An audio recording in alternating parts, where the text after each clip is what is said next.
오늘도 귀한 하루, 축복된 하루 주시니 감사합니다. 우리 귀한 성도님들, 예수는 그리스도, 예수는 나의 주님이시라고 고백하는 귀한 입술, 주님 그 마음에 찾아가셔서 오늘도 성령님께서 꼭 주시고 싶은 말씀, 꼭 필요한 말씀, 주님 아멘으로 받아파는 귀한 우리 율법과 복음 시간 될 수 있도록 축복하여 주시옵소서. 아직 당도하지 못한 우리 성도님들 속히 인도하여 주시옵시고, 시작하는 시간입니다. 마치는 시간까지 오직 주님 영광 받아 주시옵소서. 감사하며 예수님 이름으로 기도합나이다. 네, 반갑습니다. 우리 좌우에 한번 인사하겠습니다. 축복합니다. 반갑습니다. 반갑습니다. 네, 오늘 이제 율법과 복음 네 번째 시간입니다. 우리 PPT 한번 잠깐 띄워주시면, 우리 성경 오늘 베드로후서 1장 20절에서 21절 말씀인데요. 우리 앞에 화면 보시고 다 같이 큰 목소리로 한번 같이 합독하시겠습니다. 시작. 먼저 알 것은 경의 모든 예언은 사사로이 불 것이 아니니 예언은 언제든지 사람의 뜻으로 낸 것이 아니요 오직 성령의 감동하심을 입은 사람들이 하나님께 받아 말한 것입니다. 아멘.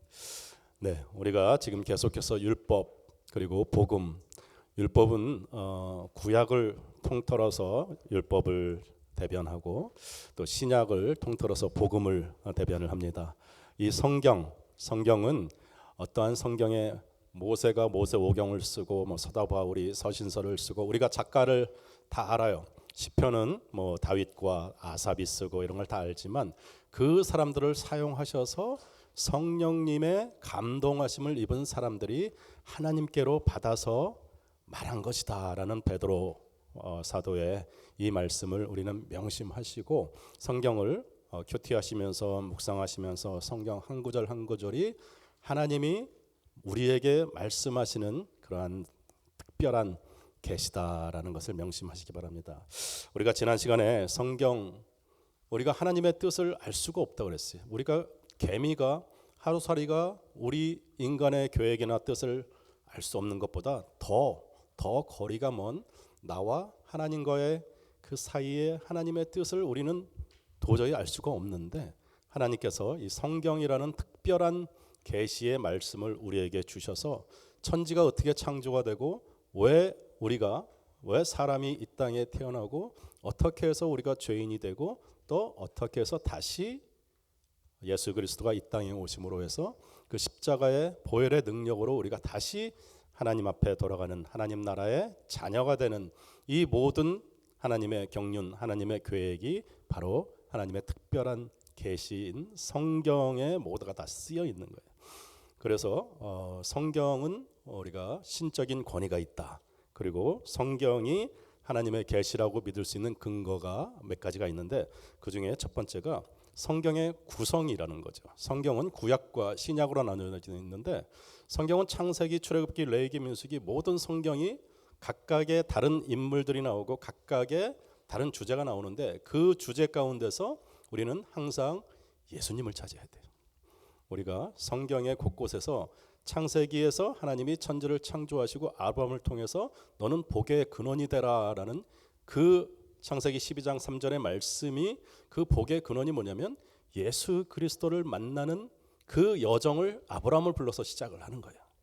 거기서부터 시작을 해가지고 레위기에서는 그 짐승들을 다 이렇게 죽여서 번제를 올려드리는 그것에서 예수 그리스도의 십자가 사건이 나와야 되고, 또 출애굽에서 유월절 그 사건이 어린 양의 그 피를 문설주에 발랐을 때 이스라엘 백성들이 이제 결국은 죽음의 그 사신을 넘어서 애굽에서 탈출을 하게 되는 그 유월절의 사건에서 또 어린 양 예수 그리스도를 발견해야 되는 것입니다. 그래서 성경은 오실 예수님을 예표하고, 신약은 오신 예수님 그리고 계속해서 다시 오실 예수님을 우린 계시록에서 이제 계속해서 보고 나가는 거예요. 성경은 1400년에 걸쳐서 140여 명의 이 작가들이 다 틀려요. 근데 한 가지 주제, 이 한 가지 주제가 뭐냐면 예수 그리스도에 대해서 증거를 하고 있다는 것을 우리가 알아야 됩니다. 그래서 성경의 구성, 오실 예수님, 오신 예수님, 이것을 이 40명의 작가들이 공통적으로 시대를 떠나서, 연도를 떠나서 어떤 성경에서도 오직 한 분 예수님을 우리는 기다리고 있다, 예수님을 증거하고 있다라는 구성. 그리고 주제도 역시 성경은 66권이 전부 다 예수 그리스도에 관한 주제만을 갖고 가는 거예요.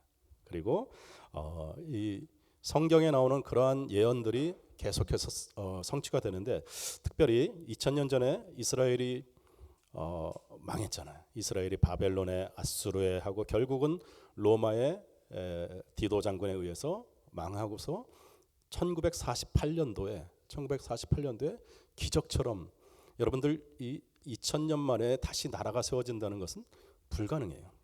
우리가 일제 36년 식민지를 있었는데 거의 말을 잃어버릴 뻔했어요. 그죠? 그들이 다 그 문화나 또 언어를 다 빼앗고 창씨 개명시키고, 그래서 36년, 조선 시대가 500년인데 500년만 지나도 거의 다 다른 그런 문화와 그런 완전히 다른데, 거의 2000년이라는 세월을 시간을 아무런 나라도 없이 떠돌다가 여기저기 이 나라 저 나라에 그냥 가서 떠돌다가 다시 이스라엘이라는 나라가 세워졌다는 것은, 이것은 하나님의 역사 아니고서는 세계의 어떠한 역사에도 어떠한 유례가 없는 그런 나라예요.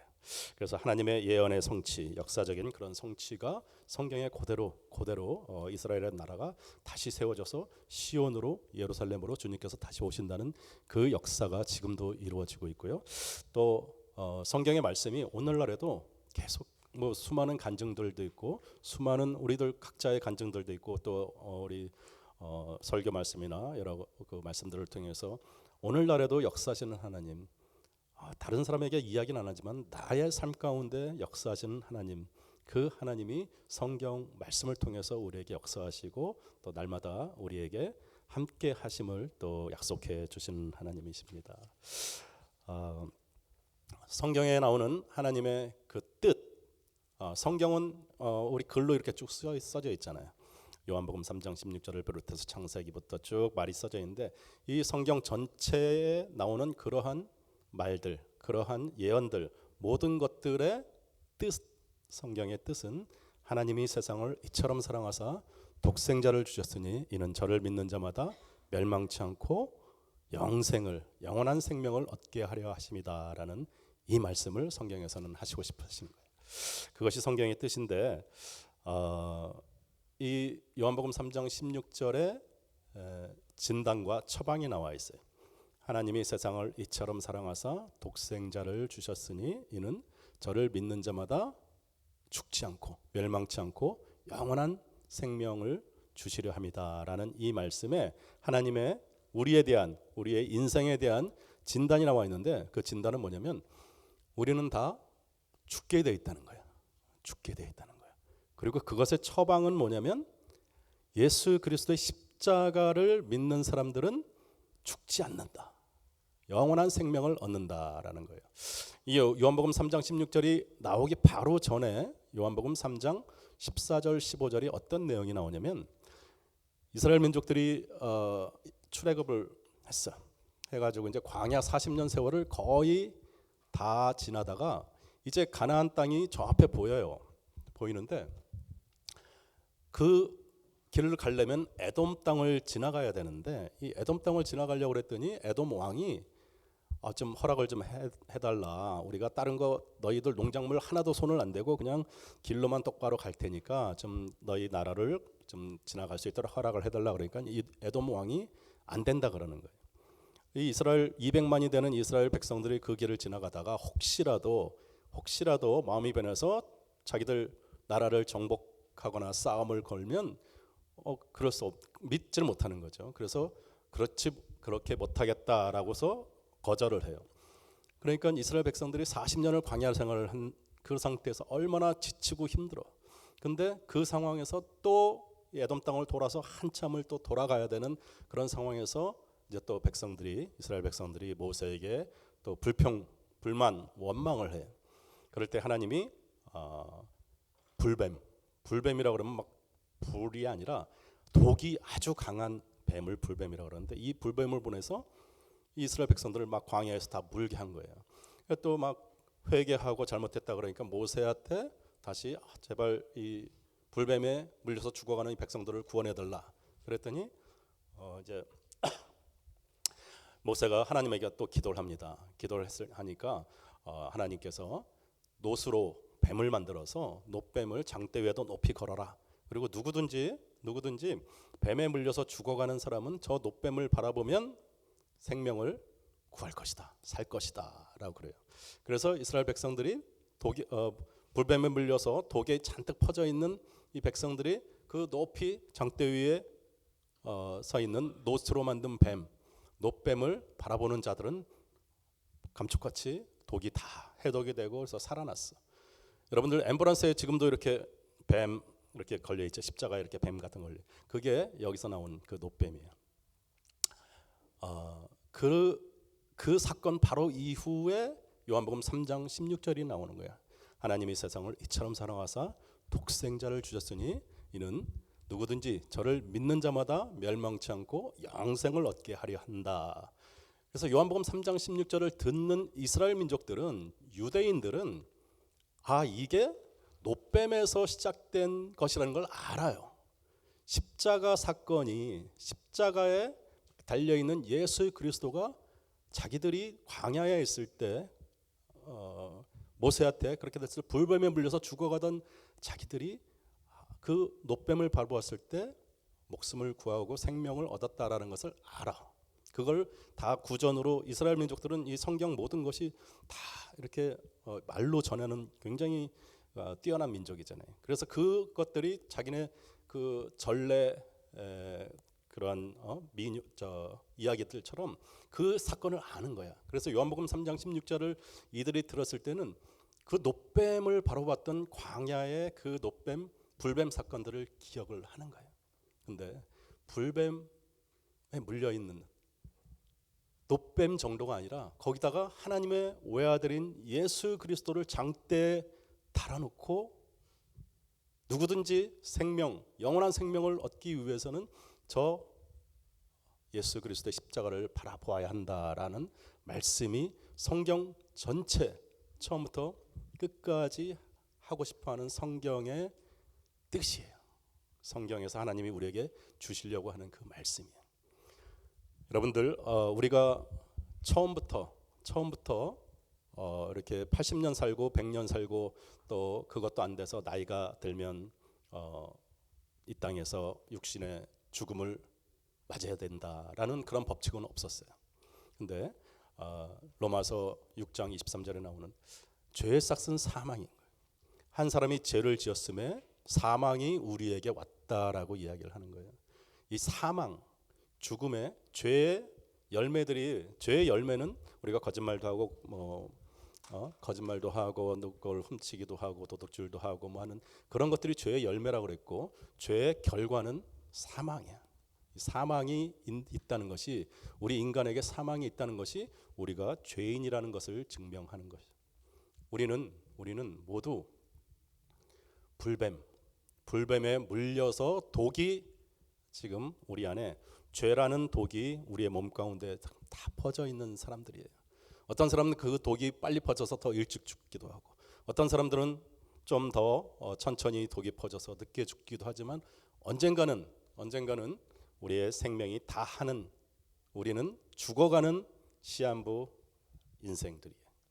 근데 저 놋뱀을 바라보는 그 이스라엘 백성들, 불뱀에 물려도 저 놋뱀을 바라보면 생명을 얻는다라는 것처럼 이 성경은 예수 그리스도의 십자가를 바라보면 우리가 죽어야 할 우리들이 영원한 생명을 얻는다라는 것이 성경에서 우리에게 하시고 싶은 말씀이고 성경의 본 뜻입니다. 그래서 요한복음 3장 16절은 하나님의 진단과 또 하나님의 처방이 나와 있어요. 근데 사람들이 이 복음에 대해서 잘 받아들이지를 못해요. 그 이유가 우리가 죄인이라는 것이 잘 느껴지지 않아.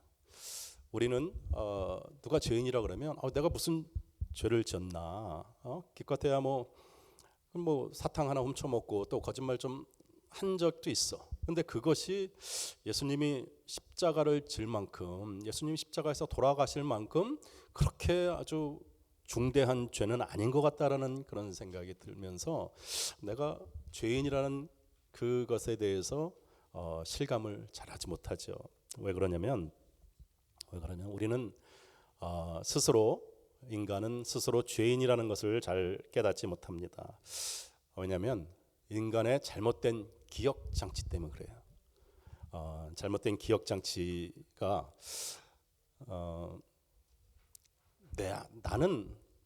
나에게는 내가 잘한 거는 기억을 하는데 내가 잘못한 것은 잘 기억을 안 해요. 그리고 빨리 잊어버려. 그리고 남들이 나한테 잘한 것은 잘 기억을 안 하는데 남들이 나한테 작은 실수를 하거나 잘못한 거는 굉장히 오래가요. 그 사람만 보면 그냥 그 생각이 계속 나는 거야. 우리의 잘못된 기억 장치. 저는 나이가 한 40 정도 돼서 그 전에 이제 지난 시간에 잠깐 간증했던 그 그림을 통해서 하나님의 존재를 알게 됐고 또 하나님이 살아계시구나, 종교, 기독교 신앙이 이런 것이구나라는 것을 가슴속에 받아들였어요. 근데 실제로 제가 인격적으로 하나님을 만나게 된 것은 사실 여기 은혜의 한인교회 처음 오게 되면서 김광식 목사님의 그러한 율법과 복음을 비롯한 그런 성경 공부들을 통해서 이렇게 성경이 믿어지고 그런 계기가 됐는데 제가 저의 삶을 통틀어서 저는 참 착한 사람이라고 생각을 하는 거예요. 왜냐하면 제가 기억하는 저의 선행들이 몇 가지 있는데 제가 어렸을 때 중학교 때쯤 됐는데 그때는 좀 이렇게 다들 좀 경제적으로 어렵고 이런 사람들이 많아가지고 거지들이 있었어요. 거지들이 있었는데 어느 날 아이들이 삼남매가 초등학교 한 몇 학년 정도 돼 보이는데 삼남매가 멀쑥하게 그렇게 너무 비참하지 않게 그냥 이렇게 옷을 입고 저희 집에 와가지고 배고픈데 밥을 달라고 그러는 거예요. 그래서 이제 또 사정이 어떤지 모르겠지만 집에 그때 아무도 없었어. 근데 이제 어머니가 점심을 잘 차려놓고 나간 걸 들어오라 그래가지고 식탁에 앉아가지고 제가 막 있는 거 없는 거 다 이렇게 해주고 굉장히 그 기억이 아직도 나는 거예요. 지금 벌써 한참 된 기억인데 그건 얼마나 착해요, 그죠? 그리고 또 한 번은 고등학교 한 1학년 때인가 그런 것 같아요. 우리 반에 친구가 하나 있었는데 이 친구가 좀 가정 형편이 어려웠어.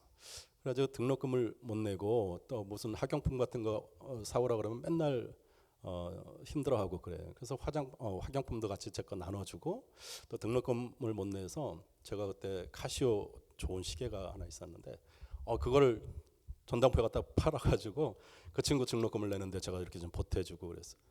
굉장히 착하잖아. 착한 일을 또 했어.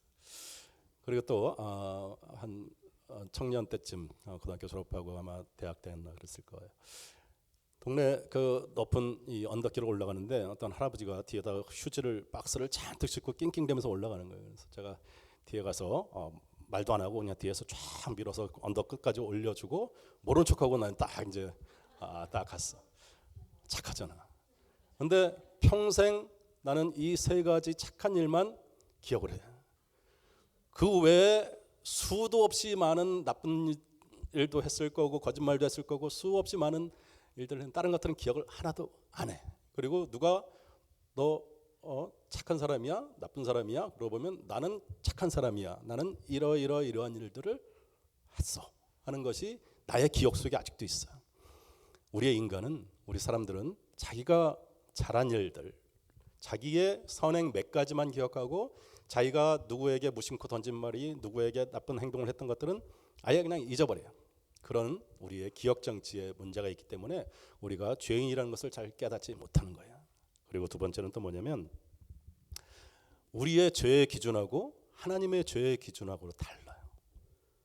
우리는 죄를 짓기 때문에 죄인이라고 그러는데 하나님은 우리가 죄인이기 때문에 죄인이라고 말씀을 하세요. 사과나무가 겨울철에 꽁꽁 얼어가지고 그냥 잎도 없고 열매도 없고 그냥 사과 나무만 있어. 앙상한 가지만 있어. 근데 그 나무가 아무런 열매가 없고 아무런 잎사귀가 없어도 그 나무는 사과나무예요. 그 나무는 그 나무 안에 사과나무의 진액이 흐르고 있어요. 그래서 봄이 되고 여름이 되고 꽃이 피고 잎이 맺히고 날씨가 따뜻해지고 비가 오면 사과 열매를 맺는 거예요. 우리 안에는 죄의 진액이 흐르고 있어요. 그래서 때와 여건이 맞으면 우리도 모르게 그 안에서 죄라는 열매가 맺히게 돼 있는 것이, 그것이 바로 사과나무 같은 진액이 흐르는 것 같은 우리의 마음 가운데 죄의 진액이 흐르고 있다라는 것이죠. 우리는 우리의 양심에 어긋난 것을 죄라 그래요. 근데 하나님께서는 하나님의 양심에 어긋난 것을 죄라 그래요. 가끔 왜 그런 에피소드 같은 거 농담으로 그렇게 얘기하죠. 아프리카 식인종이 여기 왔는데 이 식인종은 사람을 잡아먹는 그 사람들이니까 식인종이라고 그러겠죠. 근데 이 식인종들에게도 자기들의 윤리가 있어요. 자기들의 양심이 있어. 이게 뭐냐면 자기 동족은 잡아먹으면 안 된다라는 그런 룰이 있어. 동족같이 다 잡아먹으면 존재하지 못하겠죠. 그래서 이 식인종이 이제 미국에 와가지고 아침에는 하얀 백인을 하나 잡아다가 수프를 끓여서 먹고, 점심에는 황인종 아시안 사람을 하나 잡아다가 또 맛있게 또 이렇게 해서 먹고, 저녁에는 까만 사람을 데려다가 바베큐를 해서 먹고, 그러다가 경찰에 잡혔어. 경찰에 잡혔는데 자기가 무슨 잘못을 했냐, 나는 적어도 우리 동족의 사람은 내가 죽이지 않았다. 근데 그게 통합니까? 여기 미국에 왔으면 미국의 법에 의해 죄인인 거죠. 그런 것처럼 우리는 이 땅에서 우리가 정직하게 살고 이 땅에서 우리가 아무런 죄를 짓지 않는다고 하더라도 하나님의 양심에, 하나님의 법에 따라서 우리는 모두가 죄인이라고 하는 것이 하나님의 기준인 거예요. 그래서 오늘 죄에 대해서 이렇게 조금 더 살펴보겠는데요. 우리는 이 죄라고 그러면 우리가 지난 시간에도 좀 배웠지만 하나님의 뜻에 어긋난 것이 죄야. 근데 그 하나님의 뜻은 하나님이 내 마음을 다하고 목숨을 다하고 뜻을 다해서 내 하나님을 사랑하라라는 신명기 6장 4장의 말씀과 또 마태복음 22장의 말씀, 예수님께서 크고 첫째 되는 계명이 내 마음을 다하고 목숨을 다하고 뜻을 다해서 내 하나님을 사랑하라라는 이 말씀. 그래서 하나님을 사랑하고 이웃을, 서로를 사랑하라는 그 말씀에서 벗어난 화살이 자기한테 가는, 자기의 탐욕과 자기의 욕심과 자기의 이기적인 자기 사랑으로 가는 것이 죄의 원죄의 시작을 해요. 그랬어요. 그 원죄가 아담과 하와에 의해서 시작이 되어서 그 아담과 하와가 선악과를 따먹는 그 순간, 그냥 하나님이 따먹지 말라 그래서 선악과를 따먹은 것이 아니라 아담과 하와가 자기도 하나님과 같이 지혜롭게 선악을 판단하는데 지혜롭게 될 수 있다라고 해서 따먹은 것이 바로 선악과, 우리 죄의 본질이죠. 그리고 그 죄 때문에 그 화살, 하나님을 사랑하는 대신 서로를 사랑하고 이웃을 사랑하는 대신 그 사랑이 자기한테 옴으로 해서 그 자기의 그 탐욕, 욕심, 교만이 나타나는 것이 바로 죄의 열매인 도둑질도 하고 또 남의 것을 빼앗기도 하고 거짓말도 하고 동성연애도 하고, 세상에 온갖 죄라는 죄는 다 자기의 탐욕에서부터 나오는 거예요. 우상숭배도 하고 동성연애, 여러 가지 우리가 말로 표현할 수 없는 그러한 모든 세상의 죄들은 다 이러한 자기의 탐욕, 자기의 쾌락, 자기 만족, 자기 교만으로부터 시작을 하는데, 이 죄들의 결과는 바로 죽음이고 사망이다. 그래서 우리가 죄인됨을 깨닫지 못하는 우리의 이런 잘못된 기억 장치와 죄에 대한 개념, 이 개념이 우리가 죄인이라는 것을 얼마나 아무렇지도 않게 죄를 짓고 있느냐. 그런데 성경은 계속해서 아니다, 너희들은 죄인이다라고 이야기를 하는 것이 바로 율법이에요. 바로 율법이고, 이 율법을 통해서 우리가 우리는 형제를 죽이면은 살인한 자다라 그러는데 형제를 미워하기만 해도 너희는 살인한 것과 마찬가지다라고 말씀을 하시죠.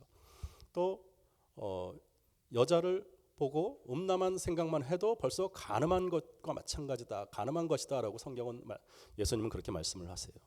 결국은 예수님이 말씀하시는 그 의미는 뭐냐면 우리에게는 소망이 없다. 우리의 행동으로, 우리의 어떠한 그 열심으로 우리가 365가지에 하지 말라라는 것들, 248가지에 하라는 모든 율법의 구약에 나오는 계명들을 다 지켜도 우리가 지킬 수도 없고, 우리가 다 지켜도 우리의 마음으로 지은 죄들, 우리의 음란한 생각이나 우리가 형제를 미워하고 하는 그런 것들 때문에 우리는 하나님의 의에, 하나님의 기준에, 하나님의 양심에 맞는 의인이 될 수 없다라는 것이 율법의 결론이고, 율법이 우리에게 가르치고자 하는, 율법이 우리에게 주고자 하는 목적은 우리는 어쩔 수 없이 영영 죽을 수밖에 없는 죄인이다라는 것을 율법은 우리를 가르치고 있어요.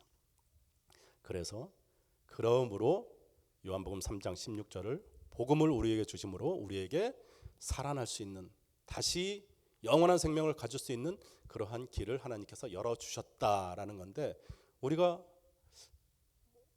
그냥 머릿속으로는 이해가 돼. 머릿속으로는 무슨 말인지 알겠어. 근데 마음 가운데 정말 내가 죄인인지, 또 내가 생명의 복음에 대해서 정말 내가 감사하면서 내가 그것을 하나님 앞에 정말 세상에 어떤 것보다도 더 감사한지, 그게 잘 와닿지 않는 거예요.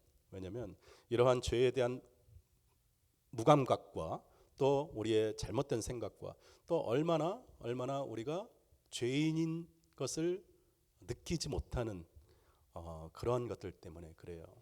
그래서 우리가 죄에 대해서 좀 더 깊이 또 살펴보고 또 알아보기를 원합니다.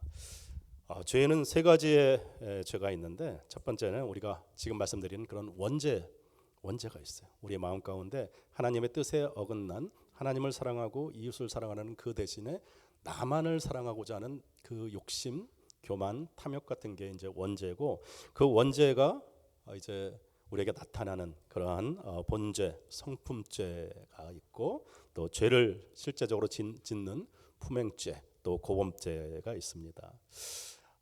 이 죄가 왜 우리에게 처음 들어왔나? 이 성경은 그렇게 이야기해요.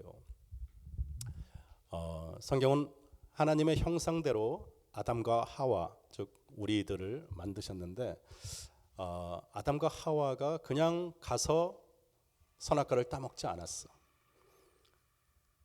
그 마음 가운데는 어떤 생각이 있었는지를 모르겠지만, 또 하와의 마음 가운데 선악과에 대한 먹음직도 하고 보암직도 하고 또 지혜롭게 할 만큼 탐스럽기도 한 그 마음이 있었을지 모르겠지만, 직접적으로 따먹는 계기가 된 것은 사단의 유혹이 있었던 거예요. 성경은 굳이 창세기에 뱀이라는 사단을 보내서 우리의 죄의 핑계, 혹은 하나님과 아담과 하와, 우리와의 관계를 다시 화해하고 다시 화평할 수 있는 그 핑계거리를 성경은 만들어 놓았어요.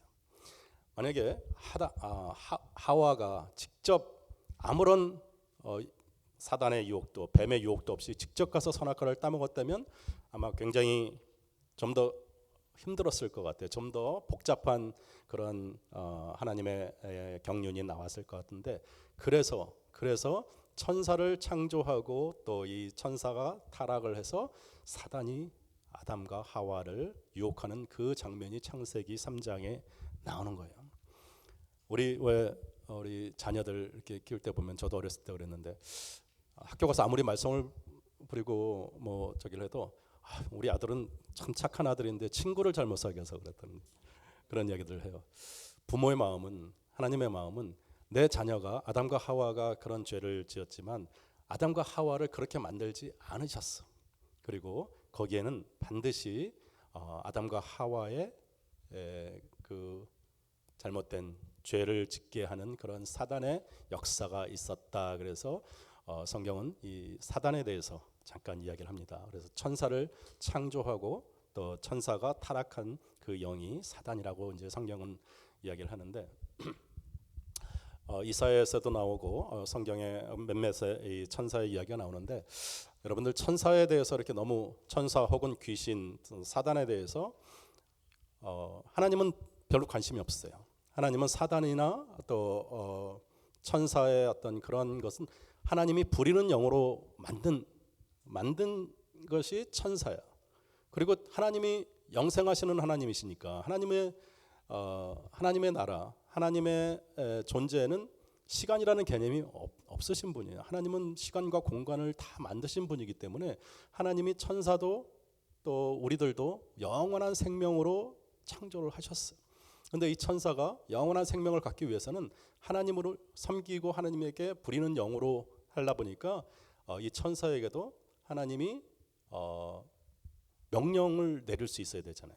근데 명령을 내릴 수 있다는 이거를 이쪽으로 옮겨라 하면 이 천사가 자기 의지로 이거를 옮길 수도 있고 안 옮길 수도 있고 한 그 자유 의지를 주어야 돼요. 영원한 생명을 하나님이 영원하시니까 영원히 같이 또 부리는 그런 영이니까 영원히 그 천사에게 영원한 생명을 주었고 또 자유 의지도 주어서 내가 명령을 할 때 그 명령을 따를 수도 있고 거부할 수도 있고 한 그 대상으로 천사를 만들어서 하나님 옆에서 영원히 찬양하고 하나님을 영원히 시종드는 그런 섬기는 영으로 부리는 영으로 하나님이 천사를 만드셨는데 천사 중에 3분의 1이 어느 날 하나님의 명령에 불순종하고 하나님만 유일하신 하나님이냐 나도 하나님과 같이 되리라 하면서 하나님을 부정하고 또 하나님만 안식할 수 있나 나 혼자도 자유할 수 있고 나 혼자도 안식할 수 있다라고 주장하면서 천사들 3분의 1이 타락을 합니다. 그것이 사단이에요.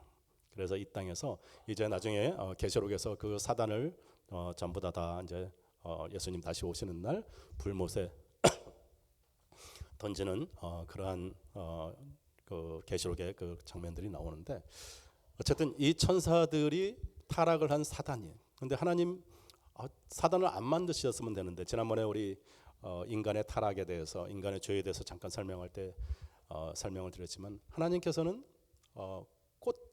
색종이를 오려서 꽃을 만들고 싶어 하시는데 꽃을 만드는 것이 목적인데 꽃을 만들다 보면 색종이 그 나머지 쓰레기들이 나오는 거예요. 빛을 만들고 싶은데 빛이 비추지 않는 곳에 어둠이 있는 거예요. 천사를 만들기를 원하셨던 하나님이 천사의 그 순종하는 천사 부리는 영인 천사에 반대해서 나도 하나님과 같이 될 수 있다라고 반항한 불순종의 영들이 사단이에요. 그래서 결국은 이 사단은 알아요. 여러분들 우리 뭐 귀신들도 그렇고 사단도 그렇고 이 하나님에게 도전하지 않아. 그들은 자기들의 태생 자체가 하나님을 섬기려고 하나님에게 부리는 영으로 받은 피조물이라는 것을 알기 때문에 우리에게 겁을 주고 우리를 무섭게 하고 우리에게 두려움을 주고 할 수는 있지만 결코 하나님의 자녀인 우리를 건들 수 없고 하나님과 같이 동등하게 되거나 하나님의 나라를 어떻게 할 수는 없어. 그런데 하나님의 자녀인 하나님의 아들과 딸인 아담과 하와한테 가서 유혹하면서 이 사단이 하나님의 나라를 자꾸 망가뜨리려고 하고 무너뜨리려고 하는 게 해서 자꾸 우리들한테 오는 거예요. 사단은 결코 우리에게 와서 너희 하나님 섬기지 말고 자기 자신 사단을 섬겨라 하는 사단은 없어요. 그거는 거짓말이고 자꾸 사단이 와서 뭐라고 그러냐면 너 자신이 너를 섬겨라. 너도 하나님같이 될 수 있어. 하와에게도 유혹한 게 그거잖아. 네가 이 선악과를 먹는 날 네 눈이 밝아져서 너도 하나님과 같이 선악을 아는데 지혜롭게 될 수 있다. 하나님과 같이 될 수 있다라고 자꾸 그렇게 그것이 사단의 유혹인 거예요. 우리에게도 사단이 와서 자꾸 이야기하는 것이 나를 섬겨라, 사단을 섬겨라 하는 것이 아니라 너 자유로울 수 있어. 너도 물질이 있고 너도 권력이 있고 너도 명예가 있고 네가 얼마든지 하나님 없이도 이 세상에서 잘 살 수 있고 자유롭고 너 혼자서도 얼마든지 네 인생 성공으로 만들 수 있어라는 것이 사단의 유혹인 것이에요. 그래서 사단은 끊임없이 우리에게 찾아와서 네가 왕이다. 하나님이 왕이 아니라 네가 왕이다. 네 인생은 네 것이다. 그렇게 자꾸 이야기를 하는 거예요. 그래서 우리가 자꾸 하나님으로부터 멀어지려고 그러고 하나님 없이도 나 혼자서 잘 할 수 있을 것 같고 하는 모든 것들이 그러한 사단의 안 좋은 그런 유혹과 시험 때문에 그런 것입니다. 그러면서 사단이 우리들을 유혹하면서 우리를 죄 가운데 빠뜨리는 그러한 것들의 몇 가지가 있는데 사단의 유혹, 사단이 배반하면서 유혹한 내용이 첫 번째는 유일신을 부정하는 거예요. 그리고 두 번째는 피조물을 신격화하고 또 세 번째는 스스로 안식을 취하려고 하는 것이고 또 네 번째는 피조물인 천사 혹은 인간이 너 스스로도 하나님과 같이 될 수 있다라는 그런 유혹을 하는 것입니다.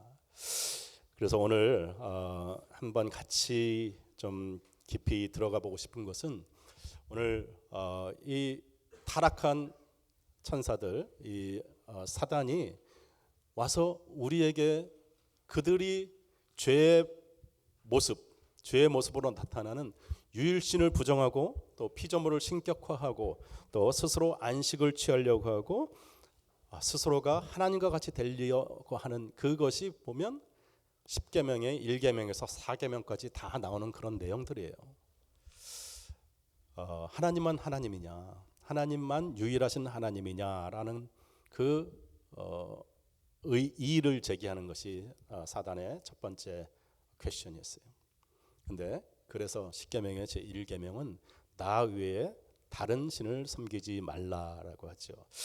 10계명은 아까도 말씀드렸지만 총 구약의 모세 오경 이 토라에서 나오는 총 613가지의 계명을 통틀어서 248가지의 이거는 해라, 제사법에 대해서도 이거는 하고 하는 것이 248가지가 있었고 이거는 하지 말아라, 이거는 먹지 말아라 하는 것이 365가지가 있어요.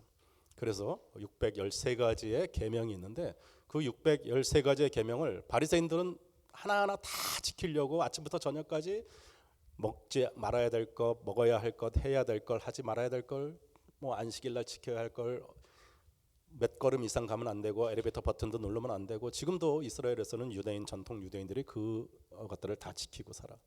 근데 이 613가지의 계명들을 다 분류를 해보니까 이 10계명, 1계명에서 4계명까지는 하나님에 대해서 또 5계명에서 10계명까지는 이 땅에서 우리와 이웃과 서로를 위해서 그 계명을 10계명 10가지의 계명으로 대표됩니다. 그것이 모세에게 시내산에서 하나님께서 주신 그 10계명인데 이 10계명이 율법을 대표하는 거예요. 그리고 이 10계명을 또 예수님께서 아까 마태복음 22장에서 말씀하셨듯이 가장 크고 첫째 되는 계명은 하나님을 내 마음을 다하고 목숨을 다하고 뜻을 다해서 내 하나님을 섬겨라, 사랑하라라는 거고 둘째는 이와 같으니 내 이웃을 내 몸과 같이 사랑하라라는 이 두 계명으로 또 하나님께서 압축해 주셨는데 오늘 함께 우리 나눠보고 싶은 그 10계명에 대해서 한 계명 한 계명 살펴가면서 하나님이 왜 이스라엘 백성들에게 애굽에서 이제 나와서 광야에서 이제 광야 40년 여정을 시작하는 그때 하나님께서 시내산에서 모세를 불러오셔가지고 모든 여정에서 시작을 할 때 가장 먼저 돌판에다가 10개의 계명을 하나님께서 주셨어요. 우리가 아직 죄인 됐을 때 로마서 5장 8절에 우리가 아직 죄인 됐을 때 하나님께서 그리스도께서 십자가에 죽으심으로써 하나님께서 우리에 대한 자기의 사랑을 확증하셨어요. 우리가 이스라엘 백성들이 애굽의 죄인이었듯이 우리가 그 언젠가 몰랐지만 각자가 모두가 다 죄의 노예가 되었던 그때 우리가 아직 하나님을 알기도 전에 하나님께서 일방적으로 우리의 삶 가운데 디데이를 통해서, 인카운터를 통해서, 누군가의 전도를 통해서 강제적으로 우리를 죄에서 끌어내셔서 하나님 앞에 광야에, 지금 가나안으로 가는 그 여정 가운데 있는데, 이때 하나님께서 시내산에서 10가지의 계명을 주셨듯이 우리에게 율법에 대해서 또 이 10개의 계명에 대해서 주시면서 하나님께서 우리에게 주시고 싶다는 말씀을 같이 좀 살펴보기를 원해요. 지난 시간에도 말씀드렸지만 10계명을 주시기 전에 출애굽기 20장 2절의 말씀에서는 나는 너를 애굽에 노예되었던 그 집, 애굽에 종되었던 그 집에서 이끌어낸 너의 하나님이다라고 말씀을 하시고서 출애굽기 20장 3절부터 나 외에 다른 신을 섬기지 말아라라고 이렇게 말씀을 하시죠. 여러분들, 우리의 자아 가운데는, 우리의 생각 가운데는, 우리의 사고 가운데는, 여러분들이 그걸 인지하든 인지하지 못하든 우리의 마음 가운데는 우리가 아직 죄인 되었던, 우리가 아직 애굽에 노예되었던 그 타성들이 우리에게 있어. 우리가 그냥 이 땅에서 잘 먹고 잘 살고 또 내 나름대로 세상적으로 성공해서 또 뭐 자녀들도 잘 키우고 이 세상 마감하면 그냥 끝이라고 생각하는 그 마음 가운데는 그 죄에 대한, 죄에서 벗어났기 때문에 나는 이제 됐어, 그것이 나의 목적이야. 그래서 교회를 다니는 목적이나 또 신앙생활을 열심히 하는 목적이 이제 나는 세례 받았고 이제 나는 구원 받았고 오늘 저녁에 죽어도 나는 천국 갈 확신이 있기 때문에 나는 이제 됐어, 나는 구원 받았어, 할렐루야 하면서 나는 이제 죽어도 천국에 가, 그게 끝이야. 그러다 보니까 그럼 뭐 매일 이렇게 우리 교회 나와서 예배드리고 매일 똑같은 찬양 부르고 매일 같은 성경 공부하는데 의미가 별로 없어요. 왜 이렇게 힘들게, 그냥 벌써 구원 받았는데 이거 자꾸 무슨 뭐 성화되어 가는 과정, 그렇게들 이야기하는데 그게 잘 와닿지 않죠. 왜냐하면 애굽에서 노예되었던 그 노예 신분만 딱 해결이 되면 이제는 자유야. 그럼 내 마음대로 막 하고 막 이래도 되는 그런 노예의 그 타성, 애굽에 있던 그 타성에서 벗어나고 해방된 것이 끝이 아니라는 거예요. 하나님께서는 그래서 애굽에서 딱 건져내셔가지고 바로 그 가나안까지는 뭐 2주도 채 안 걸리는 거리인데 그 거리를, 2주밖에 안 걸리는 거리를 40년에 걸쳐서 하나님께서 때로는 아말렉 군대들하고 막 싸움도 하게 하시고, 때로는 거대한 아낙 자손들과 또 싸움도 하게 하시고, 또 여리고성을 10바퀴를 돌고 또 반석을 쳐서 물이 나오게 하고, 수많은 그 오아시스를 거쳐가면서 마라의 쓴물을 거쳐가면서 하나님이 결국은 모세도 가나안에 들어가지 못하고 그 광야에서 죽고, 여호수아를 통해서 또 가나안에 가서 또 수없이 많은 전쟁을 치르면서 가나안에 들어가는 그 40년의 세월이 애굽에서 끄집어내는 것이 하나님의 목적이었다면 그럴 필요가 없었죠. 우리의 삶도 마찬가지. 우리가 주님 만나가지고 구원받고 이제는 천국 가. 여러분들 그거는 확실해요. 여러분들이 주님을 마음 가운데 받아들이고 또 주님을 나의 십자가 보혈로, 나의 의가 아니라 예수 그리스도의 보혈의 의로 내가 구원을 받았고 또 천국 간다라는 것에 대해서 제가 의의를 제기하는 거 아니에요. 그건 맞아. 근데 하나님이 우리를 죄에서 끌어내셔가지고 이제 너는 천국 가는 티켓을 받았으니까 이제 끝이다가 아니라는 거지. 우리가 지금도 그러한 새로운 모습으로 거듭나서 이 땅에 살아나가면서 계속해서 하나님과 말씀 가운데 또 하나님과 예배 가운데 같이 동행하는 것은, 하나님이 우리를 애굽에서 끄집어내셔가지고 광야 40년을 가시면서 하나님께서 우리에게 주시길 원했던 것은 무엇이냐면 하나님의 아들, 딸이라는 정체성을 우리에게 다시 찾아주고 싶어 하세요. 이 죄라는 것이, 이 430년의 애굽의 노예라는 것이 사람을 어떻게 망가뜨리냐면, 나는 잊어버렸어.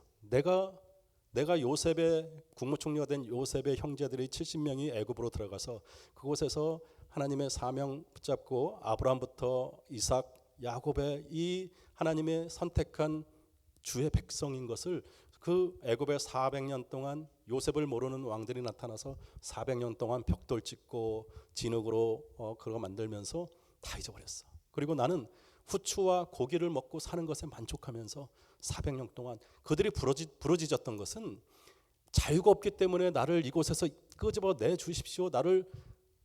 나를 노예에서 해방시켜 주십시오가 아니라 일이 너무 힘들어서 때가 되매 그 악한 바로를 통해서 지푸라기도 안 주고 더 심한 벽돌을 찍어내라고 그러고 하는 그런 것들이 너무 힘들어서 하나님 앞에 너무 힘들어서 구원을 부르짖었던 이스라엘 민족들에게 하나님께서는 그 때가 되매 마치 우리가 아직 죄인 되었을 때 우리가 너무너무 힘들어서 하나님 앞에 기도하고 매달리고 우리의 삶의 어려움을 하나님께 부르짖고 기도했을 때 하나님께서는 그 문제를 해결해 주시는 것뿐만이 아니라 우리를 하나님 전으로 불러서 영원한 생명을 얻게 하신 것 같이 이스라엘 백성들을 애굽에서 건져내셔가지고 그들에게 진정한 하나님의 아들과 딸의 정체성을 다시 회복시켜 주시기를 원하는 거예요.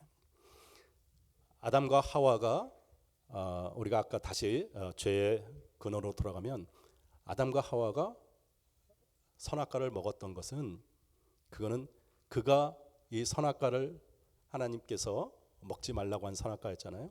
그걸 먹었던 이유는 내가 하나님 없이도 자유로울 수 있고 내가 하나님 없이도 하나님과 같이 지혜롭게 되리라 하는 불순종이었어요. 모든 죄의 시작은 불순종에서 시작합니다. 가장 큰 죄가 사과를 따먹지 말라는 것이 아니라 사과를 따먹지 말라 그랬는데 따먹은 것이 불순종이 아니라 이 선악과의 의미는 하나님과 나와의 사랑의 증표라고 말씀을 드렸죠. 이 선악과로 인해서 하나님은 나를 만드신 하나님, 나를 창조하신 하나님, 나와 결혼한 하나님, 나는 하나님의 형상대로 사랑을 나누기 위해서 나를 만드신 창조하신 피조물이고 나를 만드신 창조주 하나님이라는 창조주와 피조물이라는 그 사랑의 징표가 결혼반지와 같은 그 선악과였어요. 근데 내가 그 선악과를 따먹는 거는 내가 결혼반지를 빼는 거나 마찬가지라 그랬죠. 이제 하나님 없이도 나는 자유로울 수 있고 하나님 없이도 내 인생 내가 멋지게 살아볼 수 있어. 나 이제 결혼반지 빼고 내가 사랑해서 우리 서로 죽을 때까지 반지 보면서 서로 사랑하는 그 사랑을 기억하자라는 그 결혼반지를 빼고 이제 나는 내 사랑하는 내 아내 없이도 내 남편 없이도 다른 여자 만날 수 있고 다른 남자 만날 수 있도록 결혼반지를 빼는 것 같이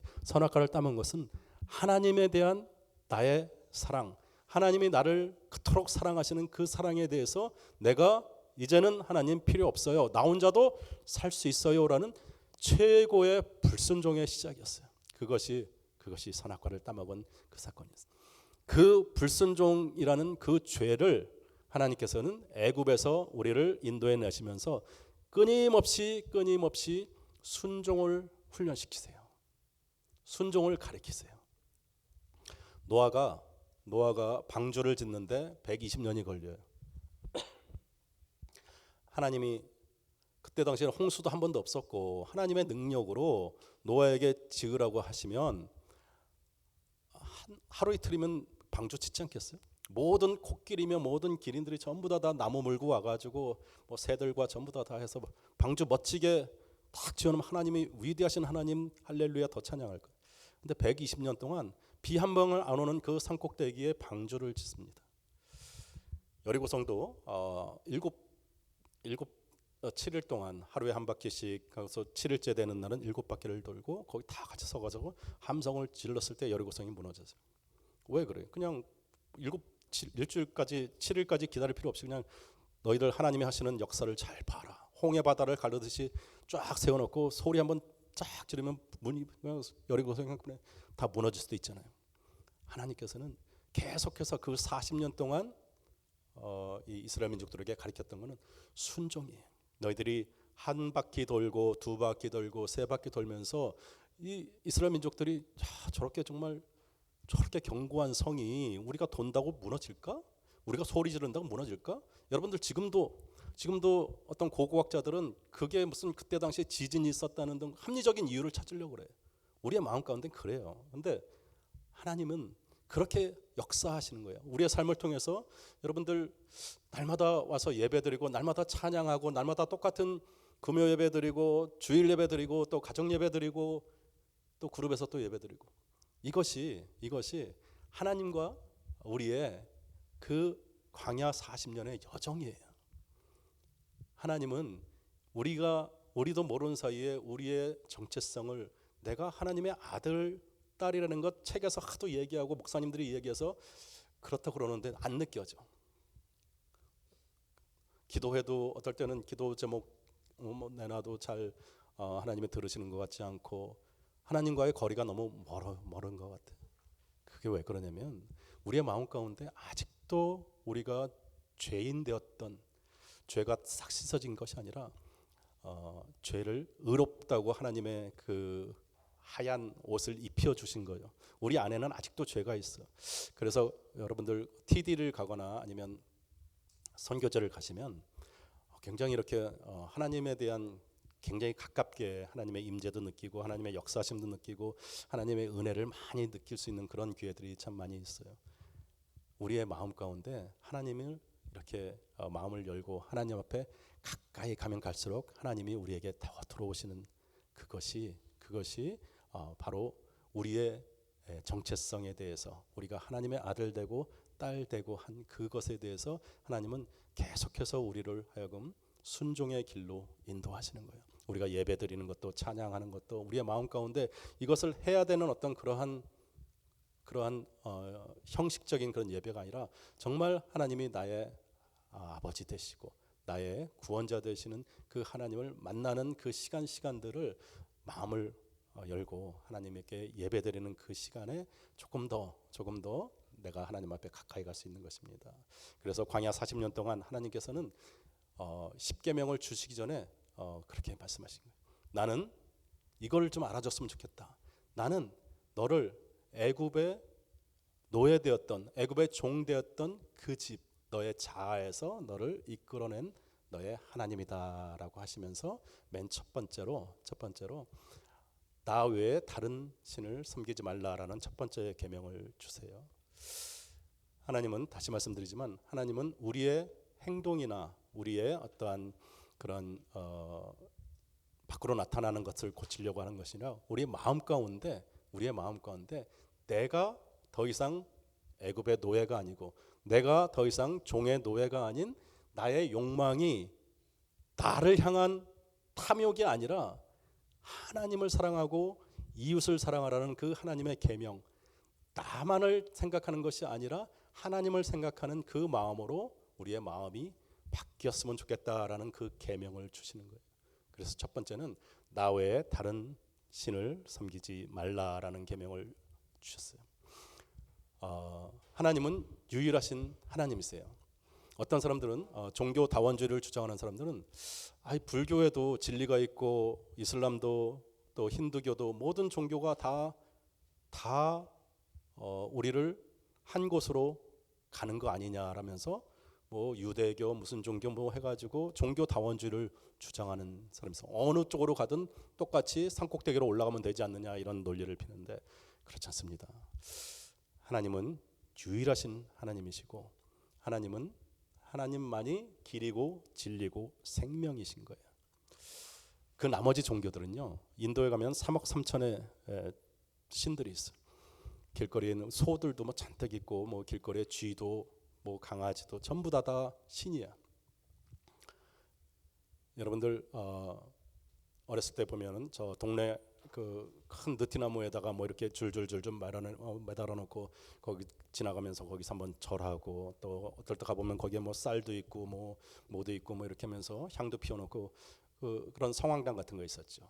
또 어디 큰 산 속에 가보면 큰 바위 같은 데 밑에도 뭐 이렇게 사람의 마음은 무엇인가를 이렇게 의지하고 싶어하는 그런 마음들이 있어. 왜냐하면 죽음에 대한 내가 알지 못하는 무엇인가에 대한 그 두려움이 있기 때문에 그 그래서 알지 못하는 그 절대자 그 신에게 제사를 지내고 경배를 해요. 근데 한 발짝 그 세상의 모든 종교들을 이렇게 한 발짝 더 들어가 보면 내가 거기서 돈을 또 쌀을 뭘 이렇게 드리면서 그들이 그 나무떼기나 그 나무나 그 돌 이런 것들이 무서워서 내가 거기다 경배하고 절하는 게 아니잖아. 결국은 뭐냐면 내가 절할 테니까, 내가 예물을 드릴 테니까 내 자녀를 좀 잘 되게 해줘. 내가 아픈 거를 좀 치료해줘. 내가 소원이 있어. 우리 아이들 대학 잘 붙게 해줘. 모든 것이 기도의 제목이라는 것이 뭐냐면 나를 향한 거예요. 나의 페이버를 좀 달라고 하는 것이 그 고목나무에다 절을 하고 큰 바위에다 절을 하고 불상에다 절을 하고 세상의 모든 종교는 나를 향한 그 탐욕, 나를 향한 그 욕심, 내가 선악과를 따먹었던 그거 그대로 또 지금 하고 있는 거예요.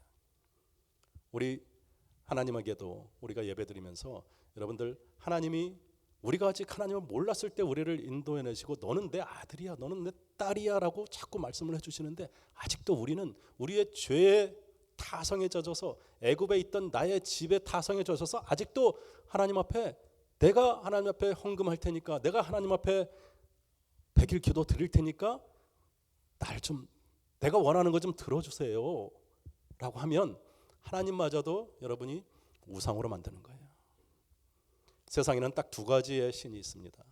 첫 번째는 나를 만드신, 나를 창조하신 오직 한 분 길이요 진리요 생명이신 하나님. 두 번째는 세상의 모든 종교들, 모든 우상들 다 나의 필요로 인해서 내가 만든 신. 세상에 두 가지 신이 있어. 내가 만든 신, 나를 만드신 신. 이 두 가지 신밖에 없어요. 세상에는. 나를 만드신 하나님을 우리는 믿고 있는 거야. 나를 만드신 하나님은 내가 원하는 것, 내가 기도하는 것, 내가 바라는 것, 소망하는 것, 내가 그렇게 하나님 앞에 딜하지 않아도 우리가 아직 죄인 되었을 때 우리를 구원하시면서 얼마나 사랑하셨냐면 그 아들을 십자가에 죽이시까지 우리를 사랑하신 하나님이 여러분의 기도 제목들, 여러분들이 가야 될 길, 여러분들이 원하는 거 다 아세요. 다 아세요. 여러분들 날마다 기도하시고 또 기도 응답도 받으시지만 기도하지 않았는데 돌이켜 보니까 얼마나 많은 것을 채워주시고 지금까지 인도해 주시고 우리 자녀들 주님께서 지켜주시고 해왔어요. 아마 99%는 여러분들이 미처 기도하지 못한 것들 하나님이 다 들어주시고 다 채워주시고 오늘까지 인도해 주시고 그 중에서 가장 귀한 여러분의 영원한 생명까지도 여러분들이 그 생명에 감동을 하든 감동을 하지 않든 알아듣든 알아듣지 못하든 하나님께서는 이미 여러분들에게 그 영원한 생명을 주시려고 십자가의 물과 피를 다 흘리기까지 그 아들을 주신 하나님이 여러분들 필요한 거, 여러분들 구하고 여러분들 연약한 육신의 이런 것들 주님이 다 아세요. 그런데 우리는 자꾸 그 하나님을 그냥 성황당의 느티나무 같이밖에 생각을 안 하는 거예요. 나에게 요거 주고 이거 주고 이거 주는 하나님, 요술 램프 안에 있는 지니처럼 내가 필요할 때만 하나님 내 소원, 내 기도 들어주시고 그냥 내가 알아서 할 때는 그냥 그 안에 가만히 계세요. 하나님 없이도 나는 자유할 수 있고 하나님 없이도 성공할 수 있고 하나님 없이도 내가 내 인생 책임지고 잘 이끌어 나갈 수 있을 테니까 내가 필요할 때만 그때만 내가 원하는 것만 해주시면 돼요 하는 것은 하나님, 나를 창조하신 하나님이 아니라 내가 만든 하나님이기 때문에 여러분들 우리 기독교의 하나님도 그런 하나님을 믿는다면 우리 하나님도 여러분들이 내가 만든 하나님 우상으로 만드시는 거예요. 그래서 세상은 나를 창조하신 하나님 앞에 내가 순종하며 내가 오늘도 여러분들 과거의 실수로 뭘 잘못하고 그때 이렇게 할 걸 하면서 그것이 나의 탓인 것 같고 그것이 나의 잘못인 것 같고 우리 아이들이 힘들고 어렵고 하는 것이 꼭 나의 어떤 선택의 잘못인 것 같고 하지만 그렇지 않다는 거예요. 우리가 뭐 큰 성공을 하거나 뭘 잘했을 때 하나님께서 하셨습니다, 주님이 하셨습니다 그러죠. 잘 안 됐을 때도, 힘들 때도, 어려울 때도 하나님께서 하신 거예요. 이스라엘 민족들이 광야를 걸어가면서 마라의 쓴물을 3일을 물을 없이 갔는데 물을 만났는데 그 물을 먹으니까 너무 써. 하나님께서 왜 마라의 쓴물을 주시겠어요? 그리고 거기서 막대기를 하나 던져서 그 물이 달게 돼서 그 물을 다시 마시고 가다가 보니까 또 엘림의 거기 오아시스를 또 만나. 거기 70개의 팜추리가 있고 12개의 큰 맑은 샘물들이 있어요. 우리의 삶 가운데 때로는 마라의 쓴물도 지나가고 사망의 음침한 골짜기도 지나가고 때로는 엘림의 그 오아시스 만나는 것이 우리의 삶이에요. 근데 거기에 머무르지 않게 하셔요. 하나님은 이제 또 가자. 하나님 손 붙잡고 가나안까지 기어코 40년의 여정을 가요. 근데 왜 이 이스라엘 민족들은 왜 그렇게 하나님의 마음을 아프게 하고 또 불평하고 또 불만하고 자꾸 그러죠? 우리가 그렇잖아. 우리가 뭐 하나님께서 기도 제목 들어주면 또 다른 거 가지고 또 하나님 앞에 막 또 기도하고 또 고민하고 아파하고 언제 내가 하나님의 응답을 받았느냐 하면서 또 그렇게 우리의 인생은 계속해서 광야 40년 가는 것처럼 하나님의 여정과 같이 가는데 하나님이 그거를 우리보다 더 잘 아시는 하나님이 우리의 손 붙잡고 결코 우리 손 놓지 않고 끝까지 가시는 하나님, 그분이 우리를 만드신 하나님, 우리를 창조하신 하나님, 우리를 인도해 내셔가지고 너는 내 아들이다, 너는 내 딸이다 하면서 나와 함께 하나님의 나라를 같이 만들어 가시기를 원하시는 거예요. 여러분들 괜히 인생 여정 고생시켜가지고 나중에 힘들게 천국에 가는 게 아니라 오늘부터 지금부터 하루하루 주님과 함께 나는 하나님의 아들이야, 하나님의 딸이야 하면서 내가 비록 지금 어려운 과정을 겪고 가고 또 힘든 과정을 겪고 나가도 이것을 통해서 하나님을 알게 하시는 거예요. 하나님의 본심은 우리에게 힘든 시간을 주시고 아픔을 주시려고 하는 것이 아니라 여러분들 가슴에 손을 얹고 내가 마음이 어렵고 힘들고 그러지 않으면 하나님 앞에 엎드려서 기도합니까? 그렇지 않아요. 그냥 내가 잘해서 그런 줄 알고 그냥 하나님 없이도 얼마든지 그러다가 또 안 좋은 길로 빠지고 또 하나님을 멀리 떠나서 집 나간 탕자처럼 그렇게 오랜 시간들 돌아 다시 하나님 앞에 울며불며 돌아오는 그런 시간들이 있는 거예요. 나보다 더 하나님이 나를 잘 아시고 나보다 더 나의 성격을 잘 아시는 하나님이 가장 나에게 맞는 그 길로 인도하시는데 왜 그러냐면 하나님의 목적은 이 땅에서 여러분이 내가 행복하게 안락하게 편안하게 사는 것이 목적이 아니라서 그런 거예요. 하나님은 요셉이 애굽의 총리로 자손 만대 그곳에서 높은 벼슬 갖고 너희들 편안하고 안락하게 잘 살아라가 아니라 그 유골이라도 그 뼈라도 가나안으로 가지고 가라고 이야기했던 요셉의 유언처럼 우리가 이곳에서 잠깐 100년도 안 되는 이 시간 동안에 하나님을 더 알고 하나님과 함께 하나님의 나라를 만들어가는 하나님의 아들이고 딸이다라는 것을 순종함으로 배워가는 거예요. 그럴 때 하나님이 주시는 기쁨이 있어요. 하나님이 주시는 담대함이 있고 하나님과 함께 한다는 그 삶의 풍성함이 있어요.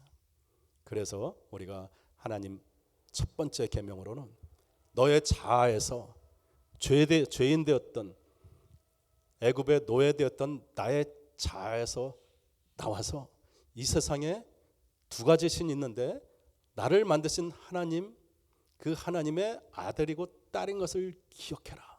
그리고 나 외에 다른 신은 없다는 거예요. 우리는 자꾸 하나님 없이도 물질로 그 자리를 채우려고 그러고 하나님 없이도 사람들로 채우려고 그러고 하나님 아닌 다른 신, 내가 만든 다른 신을 그 자리에다 채워서 자꾸 내가 하나님과 같이 되려고 하나님이 왕이 아니라 내가 피조물인 내가 하나님의 자리에 서려고 하는 것이 우리의 가장 첫 번째 죄의 본질이었고 그리고 하나님이 십계명에서 첫 번째로 나 이외에 다른 신을 섬기지 말라라고 하시는 말씀이 십계명의 첫 번째 계명인 것입니다.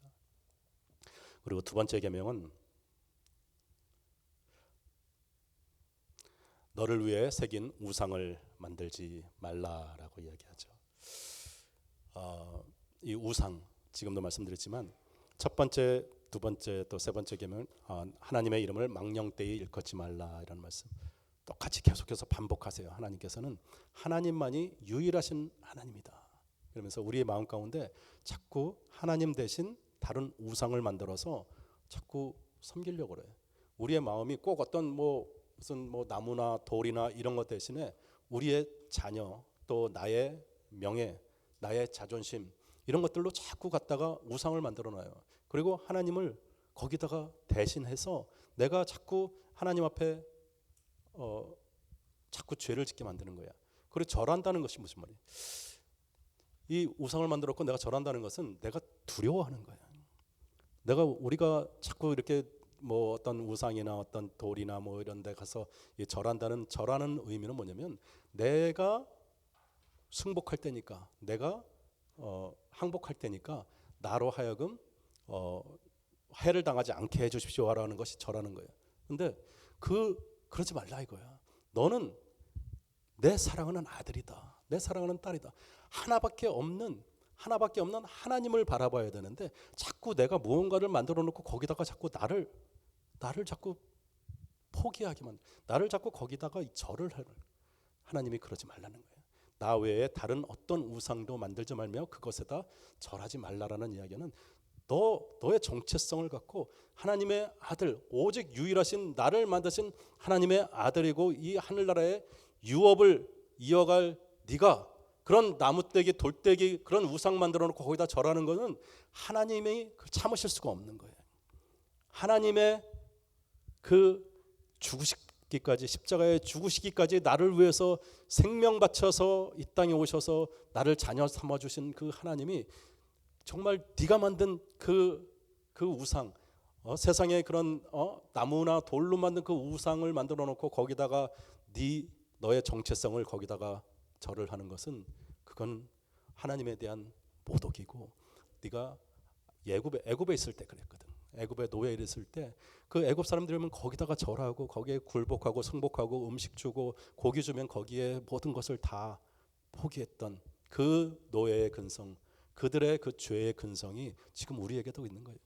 이 땅에서 내가 조금 더 물질, 내가 조금 더 건강, 내가 조금 더 장수하고 우리 자녀들 어떻게 하더라도 조금 더 좋은 위치에 있게 하기 위해서 수도 없이 절을 해요. 하나님의 마음이 그때마다 너무 아파. 너는 내 사랑하는 외아들을 주고 핏값 주고 산 내 아들이다, 내 딸이다, 잊지 말아라 하시면서 나 외에 다른 신은 없다, 나 외에 다른 우상은 없다라고 말씀하시는 것이 하나님의 두 번째 계명입니다. 그리고 세 번째, 나 이름을 망령되이 일컫지 말라라고 말씀하시죠. 하나님의 이름을 망령되이 일컫는 분들이 참 많아요. 망령되이 일컫는다라는 그 히브리어 원어는 텅 비어 있는 걸 이야기해요. 헛된 것을 이야기해요. 하나님의 이름을 자기 자신의 목적에 의해서 좀 조심스러운 이야기이긴 하지만 사역자 중에서도 부흥 강사 중에서도 어떠한 목적에 의해서 하나님의 이름을 이렇게 하시는 분들이 있어요. 여러분들 그런 명확한 기준을 갖고 계셔야 돼요. 하나님은 성전 청소를 하시면서도 그랬고, 성전에서 장사하는 사람들을 노건으로 채찍을 만들어서 이렇게 하시면서도 그렇고, 나의 집은 기도하는 집이라 말씀하시는 것도 그렇고, 하나님의 이름을 망령되이 일컫는 것은 하나님의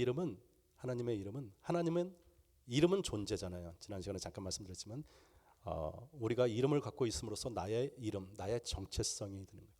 하나님의 이름, 하나님이라는 그 정체성은 하나님이 나와 함께 하시는, 스스로 계신 그 여호와 하나님이 나와 함께 계시는, 내가 하나님의 이름을 부르고 내가 하나님의 이름을 주님이라고 부르는 것은 내가 하나님과 함께 계시고 하나님이 나와 함께 하신다는 그 이름을 이야기하는데, 그 이름을 내가 하나님이라는 그 나를 창조하신 그 하나님을 찬양하는 대신 그 하나님 예수님의 이름을 내가 내 목적에 의해서 다른 목적으로 사용을 하는 순간 그 이름은 헛게 되는 거야.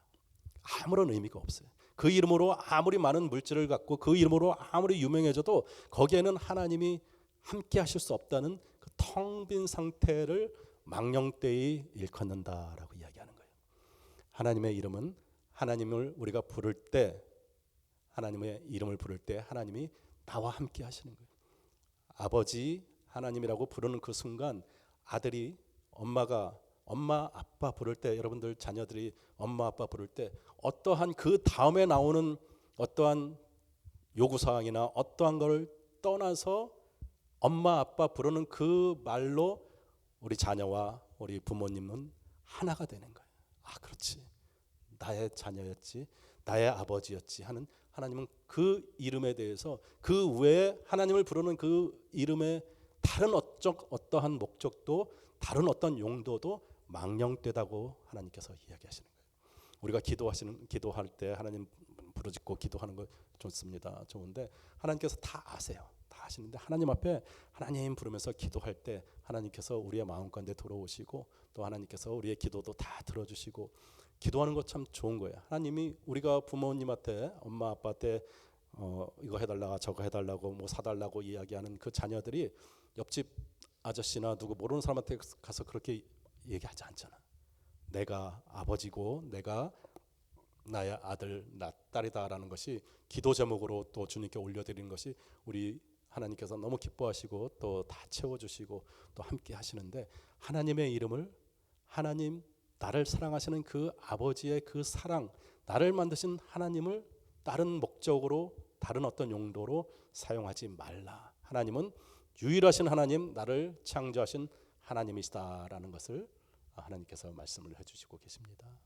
그리고 네 번째 계명까지만 오늘 할게요. 네 번째 계명은 안식, 스스로 안식을 하지 말라. 안식일을 기억하여서 거룩하게 하라.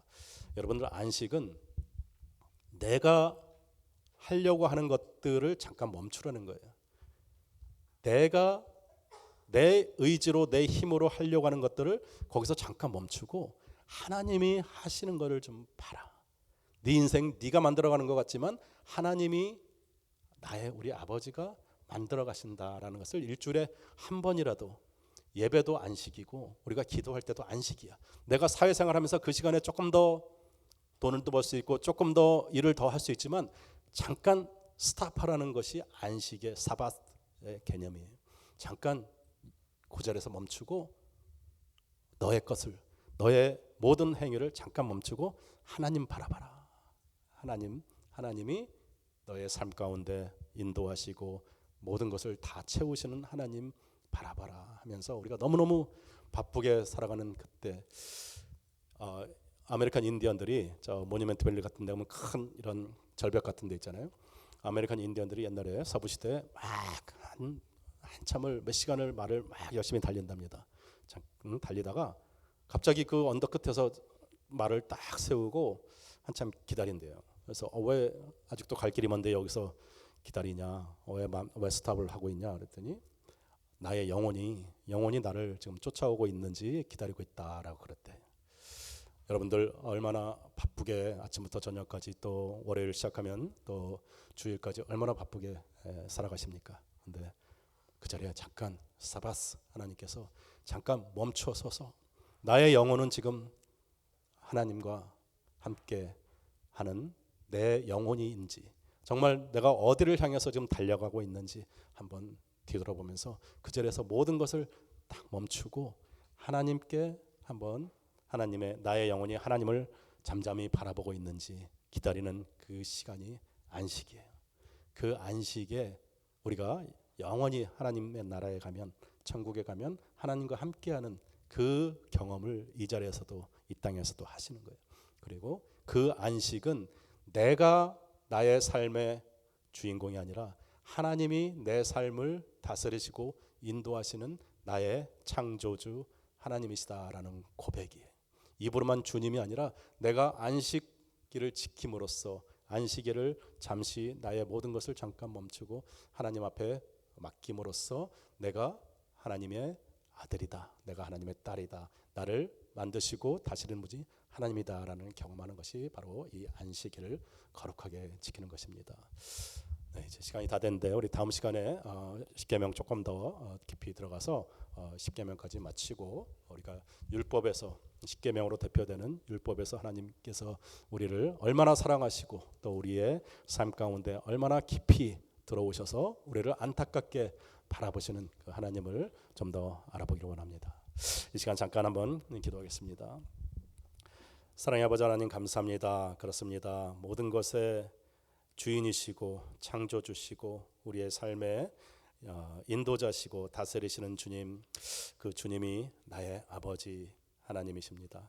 우리의 정체성이 아직 애굽의 노예가 아니고 우리의 정체성이 아직 죄인의 몸이 아닌 하나님께서 영원한 생명을 주시고 핏값 주고 사신 귀한 하나님의 아들로 딸로 우리의 자아를 다시 한번 깨닫게 하여 주시고 주님께서 함께 동행하는 우리의 삶, 우리의 모든 신앙생활 가운데 주님이 온전히 나의 손 붙잡고 인도하심을 깨닫게 하여 주시옵소서. 또 늦은 시간까지 함께 하신 우리 귀한 성도님들 돌아가는 발걸음도 지켜주시고 또 오직 주님을 찬양하는 주님과 함께 동행하는 귀한 성도님들 또 한 주간 될 수 있도록 축복하여 주시옵소서. 감사하며 축복하며 예수님 이름으로 기도하옵나이다. 아멘. 주님께 우리 영광의 박수 올려드립니다.